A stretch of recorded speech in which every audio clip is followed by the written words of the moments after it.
ഏദിശ അടുത്ത വെള്ളപ്പൊക്കത്തില് ബുർജിലിഫി വെള്ളം കയറോ? നീ എന്തായി പറയുന്നേ? നിന്റെ ഈ ടവർ ലൊക്കേഷൻ കണ്ടോ? ഈ എത്തിസലാത്തും ഒന്നും അല്ല, ഇപ്പൊ MBC-SAT എന്നാണെന്ന് പറഞ്ഞാൽ മുഹമ്മദ് ബിൻ സായദ് സാറ്റലൈറ്റ് എന്ന് പറഞ്ഞാൽ നിനക്ക് ഓർമ്മയുണ്ടോന്ന് അറിയില്ല. 2117 നമ്മുടെ മാർസിൽ ദുബായ് ഒരു സിറ്റി തന്നെ പണിയെന്ന് പറഞ്ഞിട്ടുണ്ട്.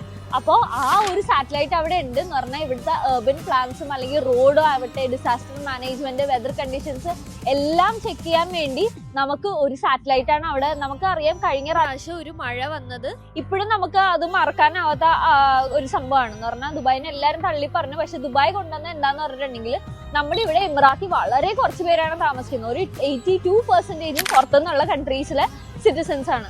അപ്പൊ അവർക്ക് വേണ്ടി ദുബായ് ചെയ്യുന്ന എന്താന്ന് വെച്ചിട്ടുണ്ടെങ്കിൽ ഓരോ വെതർ കണ്ടീഷനോ അല്ലെങ്കിൽ എന്തൊരു urban മാസ്റ്റർ പ്ലാൻ ഉണ്ടെങ്കിലും അതെല്ലാം നേരത്തെ മുൻ കണ്ട് അതിനുള്ള പ്രിക്കോഷൻസ് എടുക്കാന്നുള്ളതാണ്. അപ്പൊ ഇത് നിങ്ങളുടെ കൺട്രിയിൽ എങ്ങനെയാണ്? ഇതിനെ പറ്റിയുള്ള അഭിപ്രായം നിങ്ങൾക്ക് എന്താണ്? കമന്റ് ചെയ്യൂ.